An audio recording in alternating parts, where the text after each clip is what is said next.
In today's video, I'm going to give you 10 tricks that helps our family of 5 save over $500 a month on groceries. So the average family of 5 here in America spends over $1,000 a month on groceries, and our budget is $450, which we actually do stick to. And we also don't really go out to eat. We go out to eat maybe once every quarter on average. So it's not like we're just spending a little bit on groceries and then just going to McDonald's all the time. And right now the economy is pretty tight. So if you're looking for a way to spend less on your groceries, I just want to encourage you, it's totally doable. So I thought it would be helpful to break this video down into things to do before you even go to the store, and things to do or not to do at the store, and then what to do with your groceries when you get home from the store. So tip number 1 is to make a budget. You might be tempted to just skip this step and think, oh, I'm just going to get the essentials. But what you'll probably find is that it's a squishy thing, this idea of what is really necessary when it comes to groceries, and it's very easy to justify, oh, well, we really need to get this, or we really need to get that, and that can lead to you spending a lot of money on groceries. A quick rule of thumb, if you're just kind of like totally lost as to how much to spend, just figure $100 per person per month. That's very doable, with the exception of maybe if you live in Alaska and Hawaii, where groceries are very, very, very expensive. Tip number 2 is to always shop with a list. You want to go into the store with a plan, and if you don't have a plan, it's going to be very easy to just spend a lot of money because you don't really know what you need, you don't really know what you have on hand. So part of making the list is going through what you do have in your pantry and in your fridge and in your refrigerator, and make sure that you're not going out and buying stuff that you already have on hand. Now, I don't find it necessary to do a lot of meal planning per se. Instead, I just know how to cook, and my kids know how to cook. So I get us ingredients that I know that we can use in various combinations to get us through the month. But if you like to meal plan, then you can certainly use your meal planning and then make the list based on that. Tip number 3 is to limit the number of trips you actually take to the store. So this is one that was actually a game changer for us. For a long time, we would struggle with our grocery budget because we would be doing good at the beginning of the month, but by the end, it was like, how did we end up going over? And in July of 2019, we were RVing at the time, and we just weren't paying attention that month for whatever reason. And by the end of the month, when I actually sat down and looked at our spending, I realized we had spent over $900 on groceries, which was over twice what we normally spent. And the crazy thing was, we had nothing to show for it. We didn't have a lot of extra food. It wasn't like we found a bunch of deals and just kind of went over that month.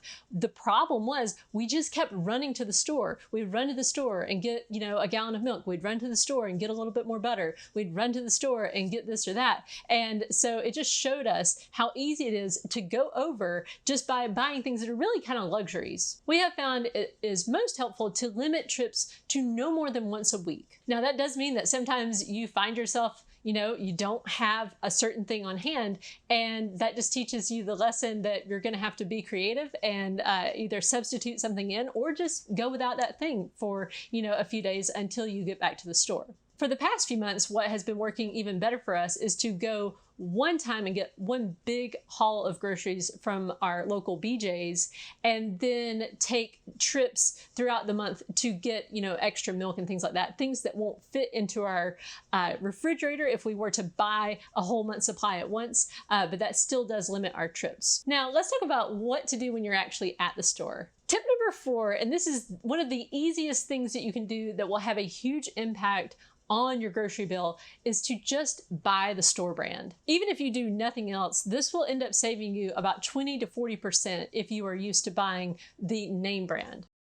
And what I have found is that for the vast majority of items, you really cannot tell the difference. Now, that's not to say that every single time the store brand is going to be indistinguishable, because it's not. I mean, there are some things like cocoa powder is one that I've found that sometimes the store brand is just not up to snuff. My encouragement would be, try the store brand at least once to just kind of see what the quality's like. And if you find it's just not to your liking, then go back to buying the name brand. Tip number 5 is to buy cheap food. If in general you kind of approach it as buying ingredients as opposed to buying pre-made meals, you're going to find that you come out a lot cheaper. For example, like you can buy this big old bag of rice and it's going to feed your family for a lot of meals. On the other hand, you can buy a box of rice-a-roni and you're going to be spending 7 times as much for that little bit of rice in there than you would for a bag like this. Just learn how to season these basic ingredients well. Like learn how to make rice taste good. Just add some salt to it,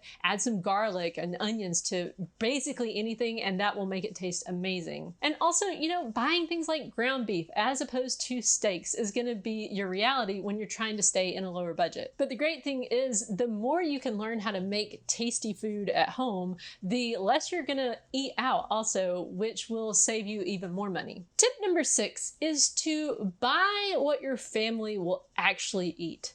Don't try to impress people with the things you buy. The thing is, you have to know what your family will actually eat and what they're not going to eat. I used to be guilty of this. I would think, oh, well, I really need to buy, you know, this certain kind of fruit or this kind of vegetable or whatever. And what would end up happening is it would rot in my fridge or on my countertop because nobody in my family, including myself, was going to eat it. Tip number 7 is to stick to your list. Now, this one's a little bit tricky because there are a lot of different reasons you might feel tempted to deviate from your list. And most of these are very preventable. So one thing is when you go shopping, don't go when you're hungry. Try to go when it's not busy so you don't feel rushed. And try to go by yourself if you possibly can. Because a lot of times, you know, if your kids are asking for different things, it can definitely throw you off budget. But if you find that for whatever reason that just doesn't work for you, you know, you still find yourself, despite your best efforts, grabbing extra things because, you know, maybe the sale looks good or whatever, and then you end up going over budget. Instead, what you can do is just shop on the grocery store's website. Definitely Walmart does this. Most local grocery stores in my area do it too for free.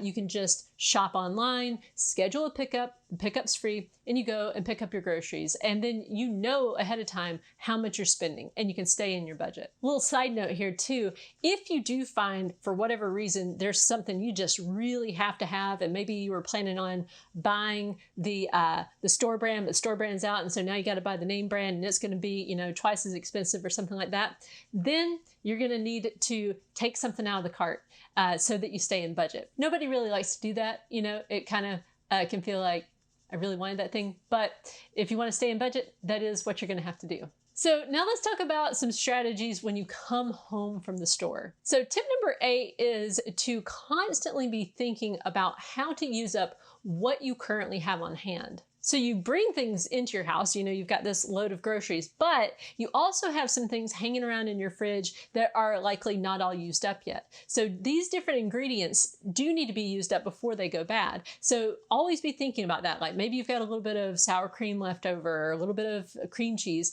There are different things you can do. Tossing those into sauces or different dips and things like that can really help you to stretch those dollars even further. The order that I kind of always think about is, you know, things that are open in the fridge, then below that are, you know, basically refrigerated things. Below that, things in the freezer, because over time they may start to get freezer burnt.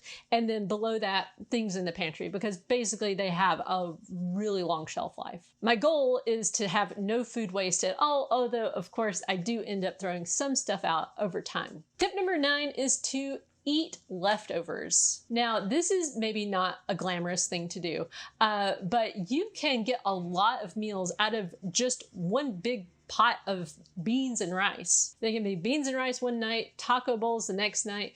You can have empanadas with the beans in another night. And look, it's okay to have weird combinations of food. That happens to us all the time. It's like, okay, we've got a little bit of spaghetti and we've got some tacos and things like that, and we're just gonna have a smorgasbord that night. You can also encourage your family to eat the leftovers for lunch the next day or for breakfast, depending on what you had. Tip number 10 is to learn from your mistakes. You know, in the beginning, likely, first of all, you're gonna go over budget. It happens to everybody, especially if you've not really been budgeting in the past, or maybe you've had a budget, but you really haven't moment, check to make sure that you're actually sticking to the budget. And, as your kids grow up and get older, they're going to eat more food. So it's a constant thing to kind of work on, not to mention how the price of food just keeps going up and up and up. But, if you find yourself throwing out a certain kind of food, it might mean that, you need to just not make that, or maybe make less of it. It could be your family just doesn't like that particular kind of food and you need to come up with an alternative. Or it might just be that you just made too much of it. Or it might just be getting pushed to the back of the fridge and you just need to work on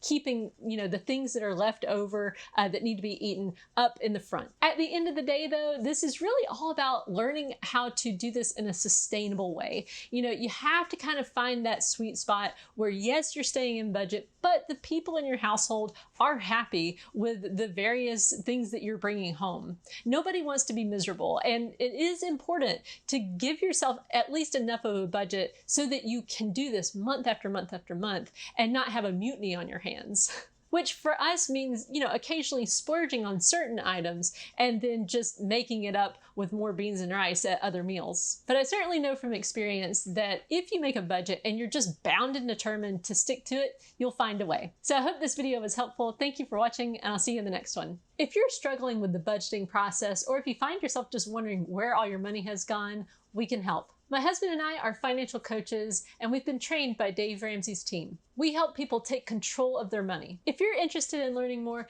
click the link in the description and schedule your free consultation.